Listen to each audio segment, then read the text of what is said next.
됐죠? 다음에 593쪽이죠. 그러니까 593쪽인데, 그러니까 가위노트 보시죠. 가위노트의 68쪽이요.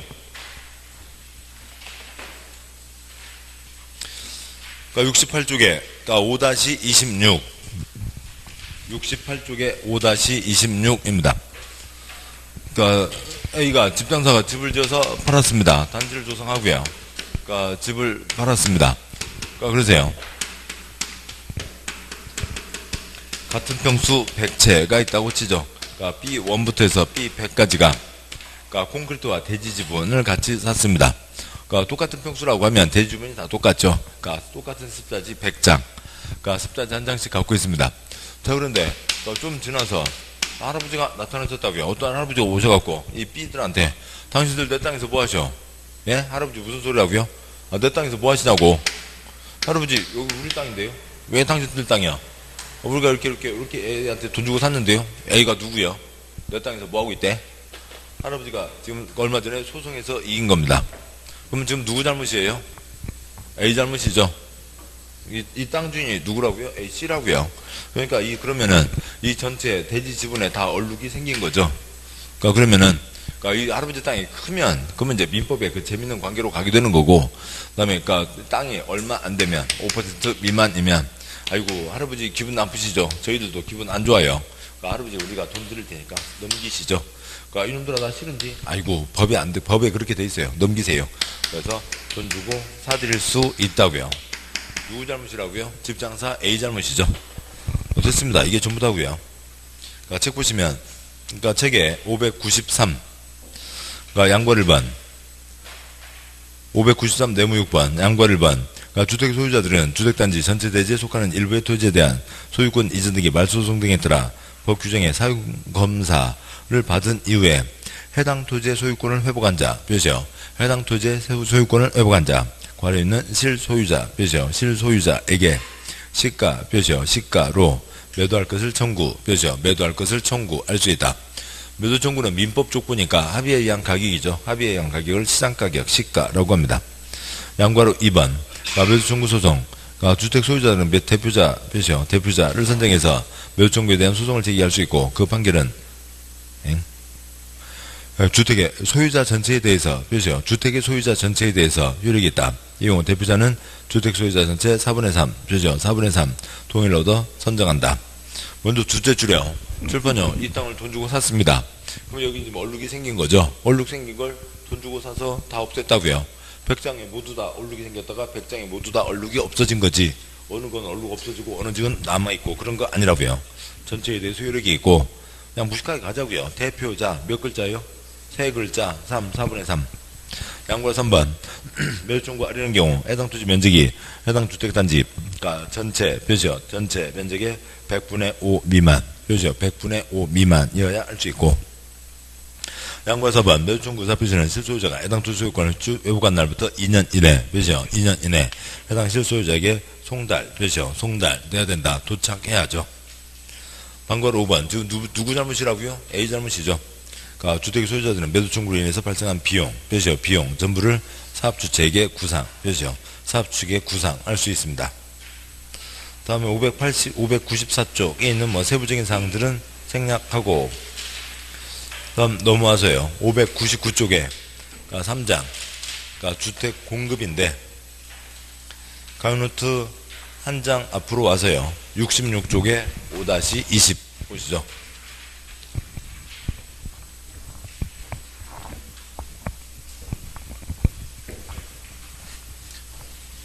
먼저 그 5-19를 간단히 보고 가시죠. 5-19에 그러니까 주택상환 사채라고 하는 게 있습니다. 그러니까 당연히 물건 제조업하는 사람이 물건 만들어서 팔려면 물건을 만들어서 파는 거죠. 그러니까 물건을 만들어 파는 겁니다. 그러니까 디자인 좋아야죠. 그러니까 기능 좋아야죠. 가격 맞춤해야죠. 근데 그 중에 뭐 하나라도 엉망이면 안 팔리고 그럼 망하든지 아니면 고생해서 다시 좋은 물건 만들어내서 좋은 물건 잘 팔리면은 돈을 벌든지 하는 겁니다. 집도 당연하죠. 그러니까 집도 당연히 선건설해서 파는 겁니다. 집을 지어놓고 파는 거죠. 그러니까 8688까지요. 그랬었고, 그러니까 1986년, 88년 그러니까 그 뭐요?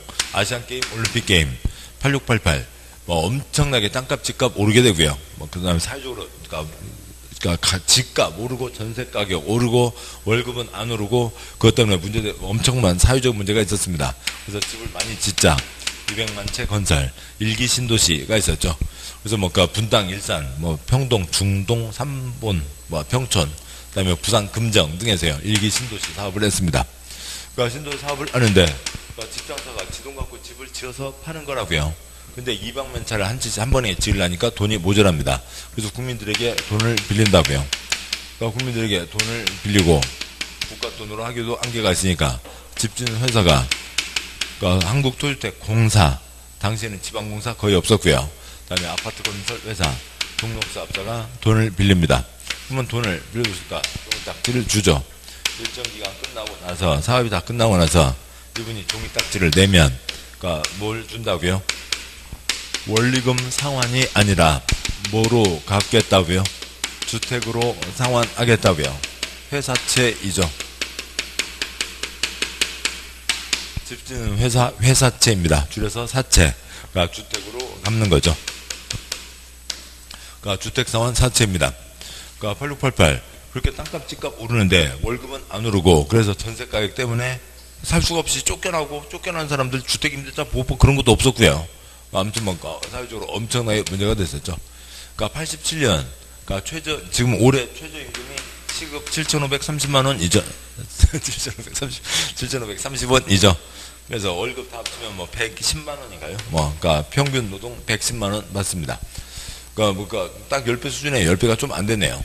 그러니까 87년 최저임금이 97,000원입니다. 그래서 어지간한 그러니까 제조업들 그러니까 10만 원을 받고요. 그때 증권회사들 유명했었고요. 그러니까 증권회사들 뭐 12만 원, 뭐 그 정도 받고 그랬습니다. 월급 봉투 있었고요. 그러니까 한쪽에 명세로 써 있는 노란 월급 봉투요. 그러니까 그리고 짜장면 값 200원 하고 그러던 때였습니다. 그러니까 그러면 그러니까 1년 다 그러니까 한 푼도 안 쓰고 1년 다 모으면 얼마요? 120만 원. 그러니까 30년 한 푼 안 쓰고 월급 그러니까 다 모으면 얼마요? 3,600만 원이죠. 그러니까 당시 강남에 가장 비싼 게 5천만 원 하고 있었습니다. 주택상환사채 이거 한 장 가격이 3,500만 원이었다고요. 그러니까 3,500만 원 내면 그러면 이때 마지막에 3,500만 원 주고 종이딱지 샀죠. 그러니까 그 돈 빌려줬죠. 그다음에 1,500만 원 더 내면 그러면 이제 새 집을 받을 수가 있습니다. 뭐 어지간한 사람들 30년 월급 그냥 침대 매트리스 그러니까 침대 밑에 매트리스 이렇게 들어 올리면 그러니까 스크린엑스통 많이 있잖아요. 좀 그러니까 조그만 라면 박스도 있고요. 뭐 우리 지금으로 따지면 뭐 35억 뭐 그 정도야 뭐 별거 아닌 거죠. 그러니까 그렇게 해서 내고 그랬습니다. 자 이렇게 했는데 그러니까 이렇게 이제 이게 진행되는 게 주택상환사채였어요. 이걸 하고 나니까 세상에 이렇게 좋은 제도가 어디에 있냐고요. 뭐만 받으면 사업계획 승인만 받으면 그러니까 지가 집 지어서 파는 거 이게 원칙이잖아요. 그러니까 디자인 좋아야죠. 그러니까 성능 기능 좋아야죠. 가격 맞춤해야죠. 어느 가라도 하나의 문제가 있으면 또 그 회사가 다른 데에서 전국에 여러 군데 사업을 하는데 10군데 사업을 하는데 어느 한 곳에서 문제만 있으면 에이 그 회사 엉망이라네. 그러니까 안 팔린다고요. 그러니까 신경을 다 써야죠. 어느 한 곳에서라도 문제가 생기면 안 되고 세 가지 다 문제가 다 잘 돼 있어야 되고 그래야 팔리는 겁니다. 그렇게 고생을 했는데 이걸 하고 나니까 이제는 이런 걸 신경 쓸 필요가 없잖아요. 뭐만 받으면 사업계획 승인 하나만 받으면 5천만 원짜리 집 주면서 돈부터 땡기고 삽도 꽂기 전에 돈부터 땡기고 그 돈 갖고 집 지어서 뭐 이렇게 해서 만약에 1,000명에게 돈을 빌렸다고요. 1,000채를 짓겠다고 1,000명한테 돈을 빌려서 집을 1,000채를 지어요. 1,000치예요. 1,000채를 짓게요. 5,000채를 짓겠죠. 그 돈이면 5,000채 짓고도 남습니다. 5,000채 지어서 그러니까 1,000채 그러니까 이 사람들에게 1,500만 원 더 받으면서 넘겨주고 그러니까 4,000채 그거 그대로 또 팔아먹고 세상에 이렇게 좋은 제도가 어디냐고요. 아무튼 그래서 삽도 안 꽂고 돈부터 땡기는 거죠. 결국 집을 짓는데 삽도 꽂기도 전에 여기서 이제 착수 들어가잖아요. 그러니까 삽을 꽂기도 전에 돈부터 땡기는 겁니다. 그래서 이걸 아예 법으로 넣어놨죠. 선분양으로 넣어놨습니다. 그러니까 선분양으로 넣어놨으니까 아무튼 세계에서 그러니까 유일한 대한민국에만 있는 유일한 제도이고 외국 사람들 이해를 못하죠. 아무튼 그렇고 그러니까 넣어놨으니까 이제는 주택사원사채 이런 걸 발행할 리가 없습니다. 그런데 선분양의 기초가 돼서 시험에 띄엄띄엄 나오고 있고 그래서 주택사원사채 8688 88년 그러니까 그 뒤로 이제 선분양이 생겼으니까 30년 동안 한 번도 발행한 적이 없어요. 건설회사 임원도 모르고 그러니까 주택과 공무원도 몰라요. 대한민국에서 오로지 누구만 알아요? 공인중개사 공부하는 사람만 알고 있습니다. 요것에 기초해서 뭐가 만들어졌고요? 선분양이 된 거죠. 5-20여. 그러니까 주택을 건설하려고 하는데요. 한 번에 그러니까 30만 이상을 하려면 뭘 받아야 되고요? 그러니까 사업계획 승인을 받아야 되고 그 다음에 지금도 그러니까 선건설이 원칙이죠. 근데 어느 얼척없는 업체가 선건설로 가겠냐고요? 100% 다 선분양으로 가고 있죠. 그러니까 선분양이 예외이긴 합니다. 그러니까 선분양은 누구만 가능하고요. 그러니까 민간만 선분양을 하는 겁니다. 민간 A가 어디에다 천지를 짓고 싶다. 삽도 꽂기도 전에 그러니까 선분양, 그러니까 선분양이 결국 뭐라고요? 그러니까 돈부터 땡기는 거죠. 그리고 외국과 전혀 다른 걸로 아까 잠깐 봤습니다만, 그러니까 민법의 소유 개념을 주택법에서 입주라고 한다고요. 그래서 소유자가 될 사람을 뭐라고 하고요? 입주자라고 합니다. 자, 근데 그러니까 물건을 만들어서 파는 거죠. 물건 만들어서 파는 거니까 자동차 회사에서 물건을 만들었습니다. 자동차 회사에서 물건을 판다고요. 파는 게 뭐예요? 자동차 소유자가 될 사람을 모집하는 거죠. 자동차 사고 싶은 사람을 모집하는 게 자동차를 파는 거잖아요. 그러니까 집 살 사람, 집주인이 되고 싶은 사람을 모집하는 게 입주자 모집이잖아요. 그래서 물건을 파는 겁니다. 물건을 파는데, 그러니까 물건을 팔 때 소유자가 될 사람들, 입주자를 모집하는데, 그러니까 지 맘대로 할 수 없고 그러니까 승인을 받아야 된답니다. 자동차 팔 때는 그냥 팔면 되죠. 그러니까 1층에 가서 우리가 쭈쭈바를 사 먹어요. 근데 공장에서 쭈쭈바를 만들어서 쭈쭈바를 팝니다. 쭈쭈바를 파는데, 그러니까 우리가 편의점에 가서 하나하나 쭈쭈바를 사 먹을 때마다, 그러니까 띵동 올라가서요. 관청에 가서 개똥이가 쭈쭈바를 사 먹는답니다. 그래서 관청에서 개똥이한테 쭈쭈바를 팔아도 돼. 승인을 해주고 팔고 그런 거예요? 그런 거 아니잖아요. 근데 아무튼 여기서는 입주자를 모집할 때는 승인을 받으랍니다. 소유자가 될 사람 모집할 때 승인을 받으래요. 아무튼 뭐 그러니까 소유자라고요. 지금 여기에 선분양이 들어있어요? 삽도 꽂기도 전에 집을 판다는 게 여기에 들어있어요? 소유자가 될 사람을 모집한다는 것과 선분양, 그러니까 삽도 꽂기도 전에 돈부터 땡긴다는 것과 연결이 되냐고요? 예, 그러니까 연결되시는 분들은, 그러니까 약준한 분이고, 연결 안 되는 게 대부분이죠. 성공했다고요. 성공했습니다. 제도가 자랑스러우면 그 제도의 핵심 내용을 앞에다 걸겠죠. 그러니까 그런데, 이걸 그대로 갖다가는 욕먹을 게 뻔하잖아요. 이러저러한 문제가 다 뭐 때문이라고요? 선분양이라고요. 선분양 때문에, 그러니까 문제가 생기는 거죠. 선분양 때문에 문제가 생기는데, 그러니까 이것을 선분양 승인이라고 하면 지네들 욕먹을 게 뻔하다고요. 그래서 이걸 뭐라고 불러요? 그러니까 입주자 모집 승인이라고 합니다. 그러니까 입주자 모집 승인 또는 입주자 모집 공고 승인이라고 불러요. 요 글자를 보고 선분양을 떠올릴 수가 없다고요. 성공했습니다. 사람들이 모르게 하는 거죠. 저렇게 됐고요. 그러면 그러니까 돈부터 땡기려면 당연히 뭘 하고요? 신청을 넣어야죠. 그러니까 민간이 그러니까 입주자 모집 공고 승인 신청을 넣습니다. 그러니까 신청을 넣고 그러니까 입주자 모집 공고 승인이 떨어지면 입주자 모집 공고 승인은 시군구가 하는데요. 승인을 하면 그러니까 돈부터 땡기는 거 선분양 승인이 되는 거고, 두 번째로는 해당 단지의 주택 공급 가격에 대한 승인이 이루어지는 겁니다. 그러니까 승인이 떨어지면 그 다음에 입주자 모집 공고, 광고를 낸다고요. 뭐 모델하우스를 지을 수도 있고, 더운 여름날 길거리에서 물티슈 받으면 얼마나 고마워요. 근데 물티슈에 이빨 그려져 있으면 뭐고요? 치과 광고고요. 물티슈에 집 그려져 있으면 뭐고요? 손분양 광고고요. 그럽니다. 그 광고를 보고 집장사가 전체를 팔겠다고요. 전체를 팔겠다. 그런데 뭐가 아무튼 뭐가 신청하는 사람이 적을 수도 있고 많을 수도 있죠. 편집하자고요. 첫 번째 내는 돈이 청약금입니다. 만약에 뭐 드디어 한 달 전에 뭐 있었죠? 그러니까 입주와 모집공고 승인 신청 아무튼 해서요. 모집공고 내서 청약금 낸 사람 빵 단지 생겼다고요. 한 사람도 신청하지 않았어요.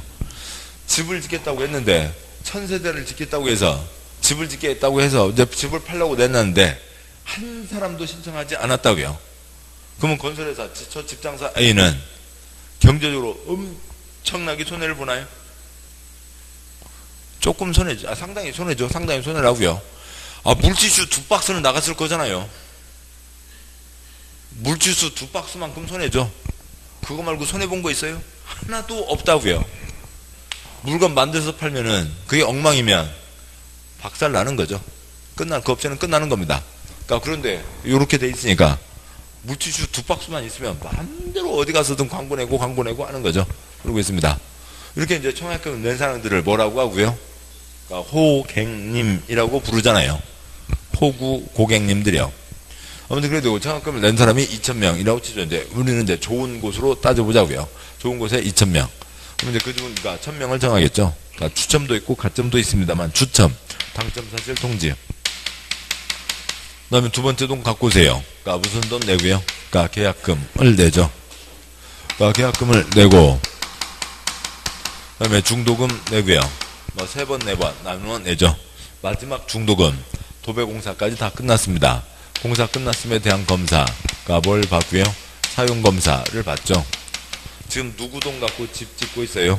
B1, B2 집 살 사람 돈 갖고 집을 짓고 있죠. 그러니까 집장사 땅도 없다고요. 땅도 100%도 아니에요. 그러니까 그런 상태입니다. 아까 80% 사용권은 있고 그랬었잖아요. 그러니까 그런 거죠. 그러면 민법에 따르면 그러니까 공사 도급 계약이죠. 돈 줄 테니까 그러니까 공사 콘크리트 잘 비벼서 넘겨. 공사 도급 계약이라고요. 그러면 민법으로 하면 주인이 누구예요? 이 돈 갖고 잘 지어서 나한테 넘겨. 이 돈 갖고 땅 사고 이 돈 갖고 콘크리트 비워서 넘겨. 민법으로 하면 주인이 누구예요? B1, B2가 주인이죠. 그러면 건설회사가 기분이 안 좋다고요. 그래서 주택법에서 주인을 누구로 하고요? A를 주인으로 합니다. A가 주인 행세를 하는 게 아니라 A가 주인이 돼버렸어요. 주택법의 힘으로 A가 주인이고 B1, B2는 뭐고요? 빚진 사람이라고요. 돈 내라고요. 왜 때 됐는데 돈 안 내냐고요. 그러니까 때 됐는데 돈 못 내고 있는 그러니까 그런 사람이죠. 돈 냈으면 당연히 할 바를 한 사람이고 그러니까 아무런 것도 할 수가 없는 거고요. 그냥 때 됐으면 돈 내는 것밖에 할 일이 없는 거죠. 사용검사 끝났습니다. 그러면은 이제 그러니까 여기까지는 동산이죠. 시멘트, 모래, 물, 자갈, 쇠파이프가 따로 굴러다니거나 엉기거나 그런 거고요. 그러니까 이제 부동산, 주택, 그러니까 민법의 권리의 객체가 처음 생기는 게 뭐 한때고요? 보존등기 한때죠. 보존등기를 하는데 누구 이름으로 보존등기를 한다고요? 집장사 A 이름으로 보존등기를 한다고요. 그러니까 주택법 A가 주인이 돼버렸으니까요. 그러니까 건설회사를 위한 법이라고요. 그 다음에 마지막 돈 갖고 오세요. 마지막 돈 뭘 내면요? 마찬금을 내면 A, B 계약에서 할 바 다 했죠. 돈 내라고요. 당신은 돈이나 내는 사람이지 무슨 할 얘기가 있다고 돈이나 내. 돈 다 냈습니다. 돈 다 냈으니까 계약 의무 이행을 다 했죠. 이제 그러니까 B1, B2 이제 잔금 치르는 사람에게 뭘 해주고요? 소유권 이전 등기를 해주죠. 소유권 이전 등기를 하게 되면 그러면 이제 B1, B2는 주택이라고 하는 물건에 대한 그러니까 물권적 지배를 할 수가 있습니다. 소유자가 되는 거죠. 소유자를 주택법에서 뭐라고 부른다고요? 입주자라고 부르고 채권 채무가 끝나고 이제 물건으로 넘어간 거죠. 계약은 언제 성립됐고요? 당연히 계약금 때가 아니죠. 계약은 뭐와 뭐로요? 청약과 승낙으로 이루어지죠. 청약의 의사표시 나 그 집 사고 싶다. 승낙의 의사표시 좋다. 너랑 계약하겠다. 승낙의 의사표시 발신료 도달이요. 도달 때 계약이 성립된 거죠. 그러니까 당첨사실 통지받을 때 계약이 성립된 겁니다. 그러니까 이 계약 당사자 지위를 뭐라고 부르고요? 그러니까 입주자로 선정된 지위라고 부릅니다. 그러니까 10글자 말이 길지만 차라리 이런 말장난 만들어내는 거에 비하면 훨씬 낫죠. 입주자, 소유자가 되기로 정해져 있다고요. 뭐만 하면 때때마다 돈만 내면 소유자가 되기로 정해져 있는 사람이다. 이렇게 하는 게 뭐고요? 선분양이죠. 주인 행세를 누가 하니까 주인 행세가 아니라 주인이 누구니까 A가 주인이니까 일이 복잡해진다고요. 성건설 자동차 샀습니다. 성건설 집 샀다고요. 공급에 돈 주고 샀으면 끝난 거죠. 아무 문제가 없어요. 네, 이렇게 돼 있으니까 이러저러한 일들이 복잡하게 걸리게 되는 거죠. 그러니까 기타 내용 세 가지요. 그러니까 그 먼저요. 그러니까 지위와 주택은 시간적으로 이어지는 거죠. 그러니까 동시에 두 개를 가질 수는 없다고요. 지위 갖고 있다가 이전 등기하는 순간 지위 없어지고 주택이 소유자. 그러니까 두 번째요. 지위. 그러니까 대한민국 20층 아파트 표준 공사기간 36개월입니다. 다음 세 번째요. 자본주의죠. 주주발 사고 팔 수 있고 지위주택 사고 팔 수 있고 그렇습니다. 뭐 잡자 할 때만요. 투기 잡자 할 때만 지위주택을 사고 팔 수 없다가 걸리게 되죠. 이게 이제 선분양이고, 그러니까 선분양에 대한 뭐 이러저러한 토막들이 있는데, 그러니까 그 다음에요. 가요노트 보시죠. 한 장 더 가서 옆쪽에요. 그러니까 옆쪽에 67쪽 5-22. 그러니까 주택의 분양가격 제한. 그러니까 분양가 상한제라고 하는 게 있는데요. 시내버스 요금. 그러니까 버스회사 사장 지 맘대로 받아요? 아닌 거죠. 그러니까 어느 선이 다 정해져 있습니다. 연탄값, 연탄공장 공장장이 지 맘대로 정하나요? 아닌 거죠. 한 장에 500원 정해져 있습니다. 그러니까 집값, 지 맘대로 정하지 못하게 돼 있다고요. 주택의 분양가격 제한. 국민생활의 가장 기본적인 내구재, 소비재이잖아요. 소비재 중에 내구재인 거죠. 그래서 집값, 지 맘대로 못하게 돼 있는데, 지금은 말장난, 그러니까 이름은 있지만 우리나라 땅 몇 퍼센트에서요? 우리나라 땅 1%에서 분양가 상한제가 적용되고 있습니다. 그러니까 첫 번째 칸요. 그러니까 공공택지에 분양가 상한제가 적용되고, 그러니까 두 번째 칸요. 민간택지 가운데 아이고 여기는 안 되겠다. 여기는 니네들 집장사, 니네들 마음대로 하면 안 돼. 그러니까 분양가 이 선 넘지 마. 분양가 상한제를 적용하겠다고 지역을 정했습니다. 그 지역에는 당연히 뭐가 적용되는 거예요? 분양가 상한제가 적용되는 거죠. 그 두 군데에 분양가 상한제가 적용됩니다. 지난번에 한번 본 것도 있고, 그러니까 또 내용이 그게 다예요. 그게 답니다. 그러니까 다음 쪽 와서, 그러니까 5-24 공급질서 교란금지라고 하는 게 있는데, 그러니까 요 표를 보려면은, 그러니까 그 앞에 걸 좀 봐야 되겠군요.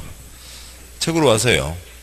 책에 599, 600, 601, 그러니까 602 위까지는 내용이 없고, 그러니까 602쪽 아래요. 네모 2번. 그러니까 양과 1번 분양가 상한제, 방과 1번. 그러니까 사업주가 일반에게 공부하는 공동주택 중 다음 표시요. 다음 어느 하나에 해당하는 지역에서 공부하는 주택의 경우에는 이조에서 정하는 기준에 따라 산정되는 분양가격 이하로 공급 표시요. 분양가격 이하로 공급해야 된다. 어느 선을 넘지 마라. 괄호 이에 따라 공급된 주택을 분양가 상한제, 그러니까 표시요. 분양가 상한제 적용주택이란다. 이름은 관계없고요. 뒷문장 관계없고, 다음 쪽 와서요. 박스 1번 공공택지 표시요. 공공택지에다가 헐값 쓰시고요. 땅을 건설회사가 땅을 헐값으로 받았습니다. 그러니까 집값을 싸게 내야죠. 동그라미 2번 공공택지 외 표시요. 공공택지 외 이 택지에서 어찌고 저찌고 지역 주체주택 괄호 분양가 상한제 적용 지역 표시요. 분양가 상한제 적용 지역. 우선 관청에서 봤을 때 여기는 걱정된다고요. 그러니까 대한민국 땅 중에서 여기는 애비 집장사 니 맘대로 집값 정하면 안 되지. 그러면 안 돼. 그래서 이 땅바닥에다는 뭘 적용하겠다고요? 분양가 상한제를 적용하겠다고요.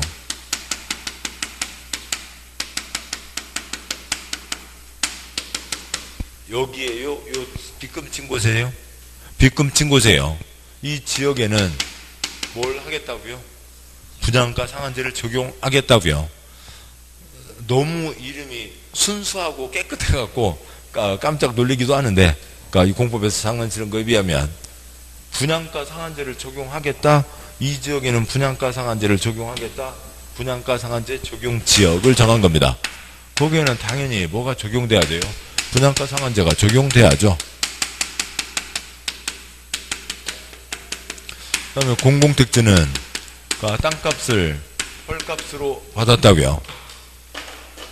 땅값을 헐값으로 받은 겁니다. 그래서 예를 들어서 어느 땅값이, 여기는 땅값이 비싸요. 근데 여기는 땅값이 싸게 나왔습니다. 콘크리트 값 35평 콘크리트 값 1억. 땅값이 비싸요. 땅값이 비싸고, 그 다음에 어찌고 저찌고, 여기 이제 용적률은 이제 이 땅에 쌓여 올려져 있는 거죠. 땅 한 평에 20집 30집이 얹어져 있잖아요. 그리고 또 이제 옆에 빈 공간도 있고, 그래서 여기 대지 지분값이 예를 들면 4억이라고 치자고요. 그러면 이 집값은 합쳐서 얼마가 되고요? 5억짜리 집값이죠. 그런데 콘크리트 값은 똑같다고요. 콘크리트 값 똑값이 1억. 그런데 여기는 20분의 1로 나왔습니다. 땅값이 20분의 1이요. 땅값이 20분의 1이니까 요거의 20분의 1 얼마요? 0.2억 2천만 원에 땅값이 2천만 원입니다. 그러면 이 집값은 얼마면 돼요? 1억 2천이면 되는 거죠. 이 집이 5억이면 이거는 1억 2천이면 됩니다. 이렇게 나오는 땅값이, 이 땅이 무슨 땅이라고요? 공공택지라고요. 공공택지가 주변에 20분의 1로 나옵니다. 요즘에는 좀 그렇지 않지만 판교 때는 이랬고요. 이게 지금 분당이고 이게 판교입니다. 그런데 이 집값을 6억 받아먹으면 돼요? 나쁜 사람이죠. 1억 2천이면 모든 원가에다 이익까지 다 합쳐서 1억 2천인데 그걸 6억 받으면 나쁜 사람이라고요. 내끼놈. 네가 그렇게 받으면 안 되지.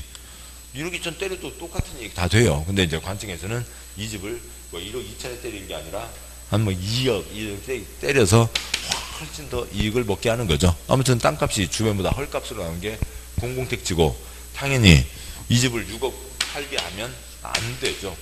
내끼놈 이 선 넘지만 어느 선을 정하게 됩니다. 분양가 상한제가 적용되는 거고요. 방걸 2번 적용 대상 예외. 두째 줄이요. 보문 두째 줄 경우에는 위와 같은 분양가 상한제를 적용하지 않는다. 그렇죠. 분양가 상한제를 적용하지 않는다. 박스에 동그라미 1번 도시형 생활주택. 그렇죠. 도시형 생활주택.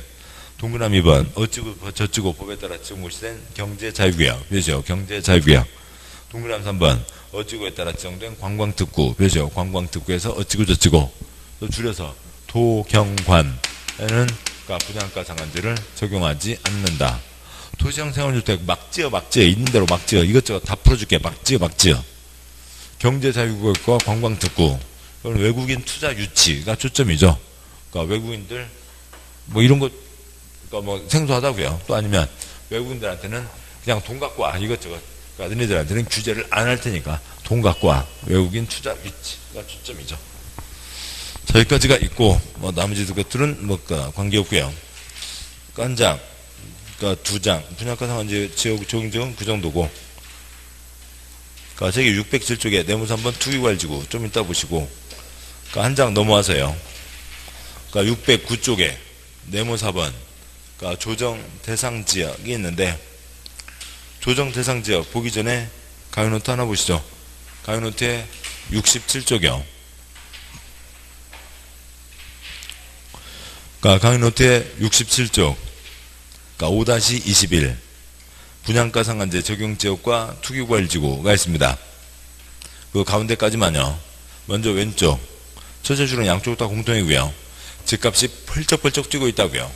주택가격 상승률이 물가 상승률보다 현재 높은 지역으로 주택가격이 급등하거나 급등할 우려가 있으니까 내끼놈 이 선 넘지만 민간택지에서 분양가 상한제 적용 지역을 지정한다고요. 뭐 달라고요? 분양가 상한제를 적용하려고요. 누가요? 국토부 장관이요. 어떻게요? 시도지사 의견 듣고요. 지정요건 숫자는 빼고 오른쪽이요. 역시 첫째 줄 집값이 펄쩍펄쩍 뛰고 있다고요. 주택가 상승률이 물가 상승률보다 현재 높은 지역으로 주택에 대한 투기가 성행하고 있거나 성행할 우려가 있으니까 뭘 지정한다고요? 투기. 이 동네는 투기가 뜨겁다. 투기 과일지구를 지정합니다. 투기과일 지구에서는 뭘 못 팔게 해요? 지위를 못 판다고요. 7번요. 지위와 주택이 시간적으로 이어지죠. 투기과일 지구에서는 지위, 지금 집장서 A와 B1, A와 B2 사이의 계약이죠. 그 계약, 증서, 종이딱지, 은희에게는 입주권, 분양권, 그것 갖고 장난 못 치게 하는 겁니다. 누가 지정하고요? 국토부 장관, 시도지사가 지정하고요. 국토부 장관도 시도지사도 지정할 수 있고, 어떻게 해요? 서로 얘기하면서 지정을 합니다. 거기까지 끝. 네, 다음 책으로 오시죠. 책에 오시면, 그러니까 609쪽에 네모 4번, 그러니까 조정 대상 지역이라고 하는 게 있습니다. 근데 이거는 좀 이따 보겠습니다만, 그러니까 불과 얼음을 한 주머니에다 넣어놓으면 그게 무슨 제도예요? 맹탕이 되자는 거잖아요. 좀 뭐 하자는 건지. 아무튼 전혀 다른 것이 섞여 있습니다. 그러니까 양과 1번 보면 국토부 장관, 그렇죠? 국토부 장관은 다음 언안에 해당하는 지역으로 국토부를 원하자는 기준을 충족하는 지역을 전문가위원회 심의, 그렇죠? 심의를 거쳐 조정 대상 지역, 그렇죠? 조정 대상 지역으로 지정할 수 있다. 박스 1번, 그러니까 주택가격 경쟁률, 그러니까 전매량, 보급률 등을 고려했을 때 주택 분양 등이 과열, 그렇죠? 주택 분양 등이 과열되어 있거나 과열될 우려가 있는 지역. 2번, 그러니까 가격 거래량, 그 다음에 미분양, 그 다음에 보급률 등을 고려해서 주택의 분양, 매매 등 거래가 위축, 그렇죠? 주택의 분양, 매매 등 거래가 위축될 우려가 있는 지역에 대해서 두 번째 박스요. 둘째 줄 1번 과열 지역, 그렇죠? 과열 지역은 어찌고 저찌고 하는 곳에다가 지정하고 2번 위축 지역, 그렇죠? 위축 지역은 어찌고 저찌고 한 곳에다가 지정한다. 양괄호 2번, 그러니까 반괄호 2번, 제일 아랫줄이죠. 국토부 장관은 조정 대상 지역 지정하려면 미리 시도지사의 의견, 그렇죠? 시도지사의 의견을 듣는다. 거기까지가 있습니다. 다음 쪽 가세요. 610쪽에 네모 5번, 그러니까 주택 등의 전매 제한. 그러니까 강의노트 보시죠. 강의노트에 한 장 넘어와서요. 그러니까 68쪽 아래 5-27. 7번 보시죠. 자본주의입니다. 정당한 재산권 사고팔 수 있고 주택, 지위 다 사고팔 수 있다고요. 뭐 잡자 할 때요?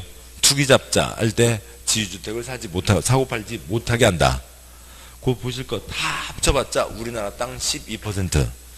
따라서 지금도 당첨만 되면 바로 분양사무실 나오면서 프리미엄 붙여서 파는 곳이 88%라고요.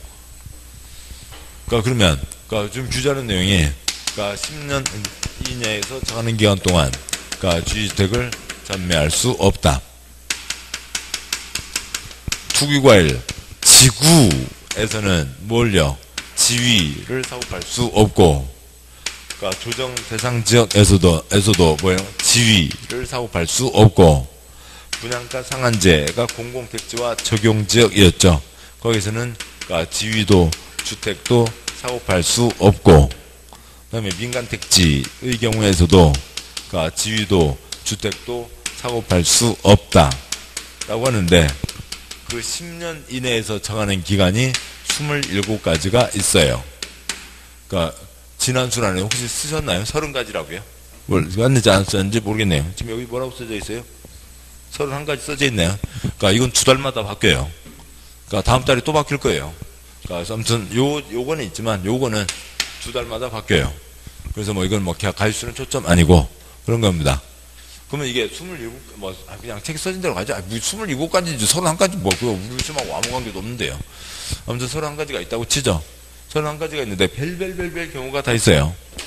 여기서부터 시작해서 길게는 10년까지 할 수도 있죠. 근데 10년짜리는 없고, 뭐 6년, 그러니까 5년.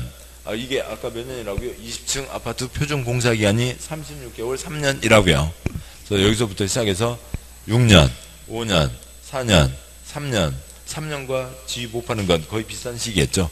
2년, 1년, 6개월 등에서 사고 팔지 못한다. 그게 우리나라 땅 31가지 12% 지역에 그게 아닌 경우는 다 바로 사고 팔 수 있다고요. 그게 있고, 그러니까 불법계약 발각됐습니다. 그러니까 불법계약 발각되면 7번 보시죠. B2가 불법계약을 C와 체결했습니다. 그러니까 C와 체결했는데 그러면 뭐예요? 지위를 사고팔 수 없다. 그런데 지위를 C가 돈 주고 샀어요. 이 건설회사 A와 B2의 계약을 돈 주고 사서 C가 그 계약 증서를 갖고요. 이거 B2 이름으로 돼 있는데 이거 내가 샀거든? 이거 낼 테니까 나한테 집 줘. 무슨 소리예요? 나 3년이야. 빵에 보내봐. 지금 그 얘기라고요. 낼 수 있어요? 없어요? 못 낸다고요. 못 내는 겁니다. 그럼 뭘 했다는 거예요? 끝날 때까지, 차익이 생길 때까지 모든 이름은 다 누구 이름으로 하고 B2 이름으로 하고 뒷돈을 다 누가 되고요? C가 되는 거죠. 그리고 이제 처음 시작되나 중간되나 이제 끝날 때 P2한테 9점 몇 점 띄워준다고요. 그렇게 하는 겁니다. 그거 아무튼 발각되면. 근데 어떻게 알아요? 관청에서는요. 개인들끼리 이렇게 우리 속닥속닥 나중에 어떻게 하자. 이걸 어떻게 알아요? 둘 중에 누구 하나거나 옆에 사람이 찌른 거죠. 뭔가 빈정상했다고요. 그러니까 이 둘 중에 하나 누가 빈정상했습니다. 나 3년이야. 빵에 가도 좋아. 그걸 보겠습니다만. 나 3년이야. 빵에 보내. 나 갈 튀어. 누구 데리고? B2 데리고 들어갈 튀어. B2 사회생활 하는 거 못 보겠다고요. 저거 꼭 빵에 집어넣어야 되겠다. 내가 들어갈 테니까 얘도 같이 집어넣으라고. 뭐 그런 경우 아니면 별로 모르는 겁니다. 아무튼 적발된 거 발각되면 지금까지 돈 준, 그러면 B2한테 집을 줘요? 안 줘요? 불법 계약 체결한 거 적발되면요. B2한테 집을 안 주는 거죠. 지위를 없애버린다고요. 여기까지 낸 돈에다 은행이자 줘서 내보내는 겁니다. 장부에서 B2 이름을 지운다고요. 지위를 없앤다. 지금까지 낸 돈 주고, 지위를, 집장사가 뺏어간다. 집을 받았습니다. 집 받았고 아직도 기간이 남아있는데 계속 돌리려고 하는 사람들 생긴다고요. 그래서 아예 뭐하고요? 여기다 써놓는 거죠. 이 집은 2019년 6월 30일까지는 최초 소유자 외에는 사고가 발 수 없는 집입니다. 부기 등기를 다 해놔요. 아무튼 어떻게 해놔도 위반한 거 적발되면 얼마고요? 3년 이하의 징역, 3천만 원 이하의 벌금에 처한다. 모두 그게 다 100% 통일된 건 아니에요. 그런데 1년 징역과 1천만 원 이하의 벌금을 맞춰가는 중이에요. 아직 100% 통일되지는 않았어요. 중개법에 3-3만 있는 게 아니라 2-5도 있고 5-2도 있고 그런가요? 1-2 있나요? 2-1은 있나요? 그런 거 없어요? 다 똑같아요?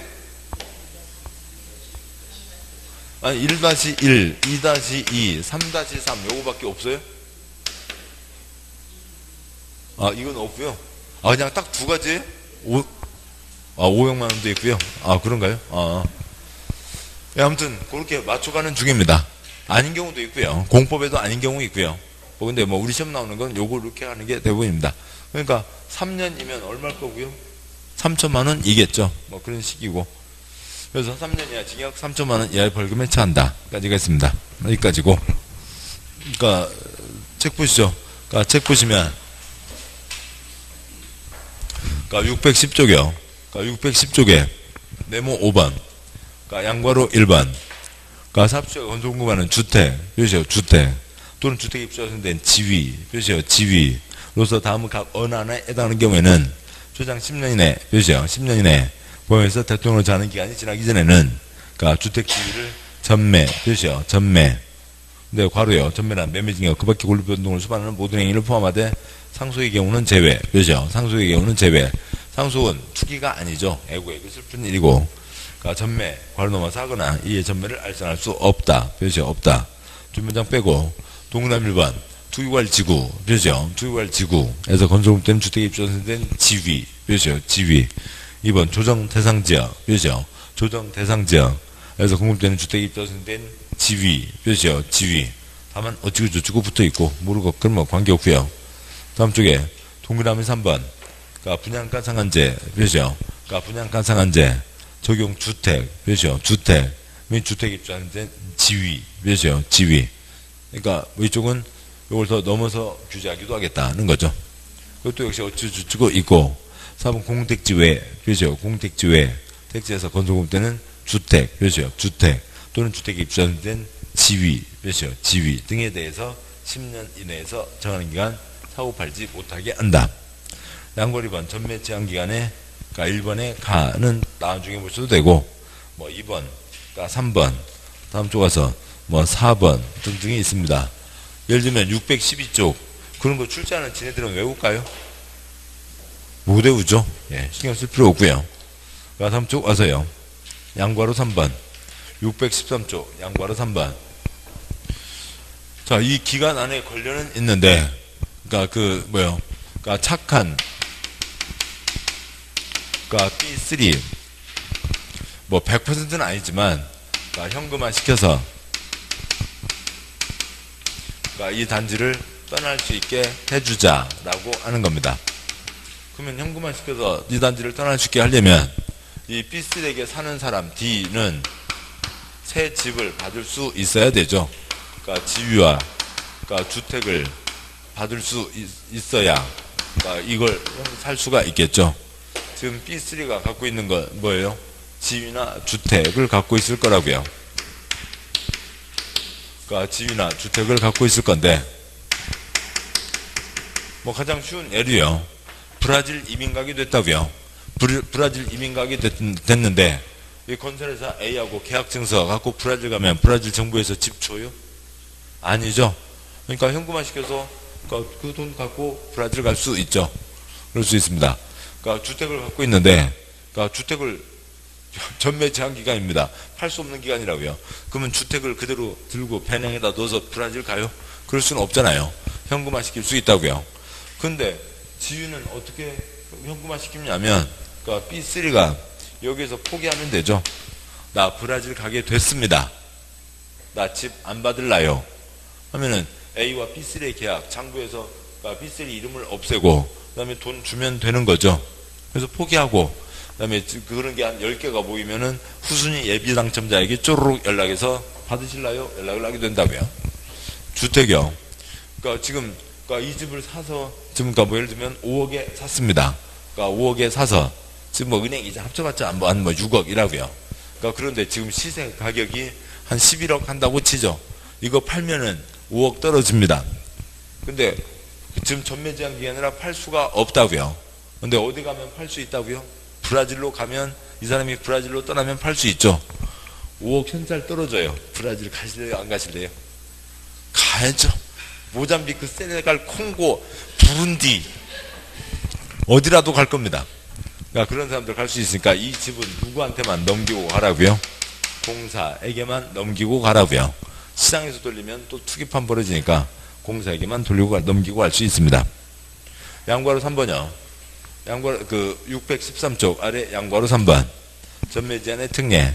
위 1. 전매제한 대상에 해당하여 입주자 선정된 자 또는 위 어찌고 저찌고 주택을 공급받은 자의 생업상의 사정 등으로 전매가 불가피 표시요. 전매가 불가피 하다고 인정되는 경우로 다음 어느 하나에 해당되어 사업주체의 동의 표시요. 사업주체의 동의를 받은 경우에는 전매 제한을 적용하지 않는다 표시요. 전매 제한을 적용하지 않는다. 다음 쪽 오시고요. 아까 그러니까 상속은 투기가 아니죠. 아이고 슬픈 일이고. 자, 여기다 쓰죠.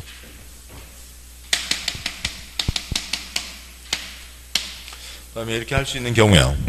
그러니까 동그라미 1번. 그러니까 세대원이 근무 생업상 사정이나 질병치료 취약 결혼으로 인해서 세대원 전원이 다른 광역시의 특특 시군과를 넘어서 으로 이전 표시요. 이전하는 경우. 다만 수도권으로 이전하는 경우는 제외한다. 회사가 그러니까 뭐 예를 들어서 그러니까 세종은 우리나라 중심이니까 좀 그러기도 합니다만 아무튼 여기에 있다가 강원도 삼척으로 옮겨지게 됐다고요. 그래서 애기들 다 같이 삼척으로 가야 됩니다. 근데 이 집 남겨두고 아직 기간이 남아있다고 이 집 남겨두고 또 삼척 가서 새 집을 사고요. 힘들다고요. 그렇게 다른 지역으로 갈 때는 이 집을 팔 수 있다고요. 아니면 지위를 포기하고 현금화 시켜서 가거나 집을 공사에게 넘기고 갈 수 있다는 거죠. 동그라미 번. 상속에서 취득한 저택으로 세대원 전원이 이전 표시요. 이전합니다. 저 삼척에 부모님 살고 계시다가 부모님 돌아가셨고 그래서 그 집으로 우리들 다 가자. 식구들이 다 간다고요. 그때는 투기가 아니니까 여기 지주택 현금화 시킬 수 있다. 3번 세대원 전원이 해외로 이주 표시요. 이주하거나 2년 이상 표시요. 2년 이상 해외에 체류하고자 하는 경우 브라질로 이민 가게 됐다고요. 또 아니면 뭐 무슨 기업인사나 공기업들 뭐 해외 체류 기업들 하잖아요. 2년 이상 해외 체류 한다고요. 그럴 때는 이 집 지위주택 팔 수 있다. 현금화 시킬 수 있다. 4번 이혼, 그죠? 이혼으로 인해서 입주자 승인 지주택을 배우자에게 이전하는 경우. 그러니까 이혼, 그간 생활에 대한 정당한 대가, 그런 판례가 있죠. 그래서 이건 투기가 아니라고요. 당연히 나눠 가져야 되고, 한쪽에서 뭐 냉장고하고 텔레비전, 자동차 가져가기로 하고 이쪽이 집이나 주택을 가져가기로 한 겁니다. 5번, 그러니까 공익사업을 위한 투자 등의 취득 및 보상에 관한 부분에 따라 공익사업 시행으로 주거용 건축물을 제공한 자가 사업 시행자로부터 이주 대책용 주택, 그렇죠? 이주 대책용 주택을 추가로 공급받은 경우, 둘은 이제 약자, 임차인 대책이죠. 그래서 이걸 갖고 있는데 이주 대책에 따른 집을 한 채를 더 받게 됐다고요. 둘 중에 뭘 가질까? 이주 대책이 더 좋다고요. 그래서 이걸 포기하겠다 할 수 있다는 거죠. 이주 대책용 주택. 그다음에 6번이요. 그러니까 분양가 상한제 적용주택. 그러니까 소유자가 국가, 지방, 금융기관에 대한 채무를 이행하지 못하여, 몇이요? 이행하지 못하여 경매, 공매가 시행되는 경우, 지금 이 사람이 5억짜리 집이 있는데 관청에다 2억을 내야 된다고요. 안 내고 있습니다. 그래서 어쩔 수 없까 경매 들어갔다고요. 경매 날짜 가격 3억에 떨어졌다고 치죠. 3억이면 그러니까 2억은 저쪽에서 가져가고 1억을 가져오는 거죠. 그러니까 집을 팔아서 2억을 갚고 남은 1억을 갖게 된 거나 마찬가지입니다. 그러니까 채무를 이행하지 못한 경우요. 그러니까 다음에요. 그러니까 7번 입주하신 지주택의 일부를 배우자에게 증여, 그죠? 일부를 배우자에게 증여합니다. 그러면 집이 있으면 집 선거세요. 그러니까 문간방에서 안간방, 이쪽은 아저씨 거, 그다음에 저 싱크대 저쪽은 아줌마 거요. 부부 공유 쓰시고요. 부부 공유. 지분을 증여했다고요. 그래서 부부 공유를 한 겁니다. 일부를 증여. 이때는 예외가 허용된다. 양과 4번 다만, 그러니까 위 양과로 1 동그라미 3, 4에 해당하는 주택, 그죠? 주택 공급받은 자가 전매하는 경우는 한국토지택공사, 그죠? 공사, 괄호 사업체가 지방공사인 경우는 지방공사, 그죠? 공사가 그 주택을 우선 매입할 수 있다. 아까 말씀드렸죠. 그 차익 노리고 이익 먹기 위해서 모잠비크, 부룬디, 세네갈, 콩고 간다고요. 그걸 막기 위해서 집을 팔 때는 누가 산다고요? 공사가 산다라고 하는 거죠. 아무튼 전매 제한의 예외, 시험에 뭐 빠지지 않고 나오고, 이게 기본이고, 이것이 도시정비법에도 있고 또 다른 법에도 있고 뭐 여러분들 이제 몇 번 나오는 겁니다. 그래서 말이 많은데요. 줄여서 하자고요. 언제 예외가 허용된다고요? 그러니까 상속과 2일 때 예외가 허용된다고요. 2가 몇 번이요? 몰라요. 그냥 2 하다가 숨 막히면 1 닫으면 돼요. 상속과 2일 때는 예외가 허용된다고요. 뭐 됐습니다. 근데 그 중에 흥분의 집 자식 몇 명이요? 19명. 19명. 흥부제에 나와요. 19명이요. 뭐 가난은 했지만 금술은 좋았어요. 근데 딸내미 하나 어디 보내놓고 팔아먹고, 그러니까 그다음에 아들내미 하나 어디 보내놓고 팔아먹고 돼요? 안 된다고요. 지금 1번부터 한 뭐 4, 5번까지는 다 세대원 전원 예의가 움직여야죠. 그래야 되는 거지. 뭐 식구 한두 명 보내놓고 팔아먹고 그건 안 되는 겁니다. 뭐 그건 그냥 상식적인 거고요. 뭐 그렇습니다. 자, 여기까지 보셨고, 뭐 그다음에 이제 뭐 공급지도 교란금지나 뭐 한두 토막 있는데 그건 이제 다음에 보도록 하시죠. 자, 고생하셨고, 여기까지 주택법의 중심 내용들을 보셨고, 그러니까 오늘 수업 마치고 주택법 수업 마치고 3, 4월 순환 마치고, 그다음에 이제 5, 6월에는 그러니까 새 요약집으로 공부를 하시게 될 겁니다. 그러니까 고생 많으셨고, 예, 오늘 여기까지 하겠습니다. 수고하셨습니다. 예.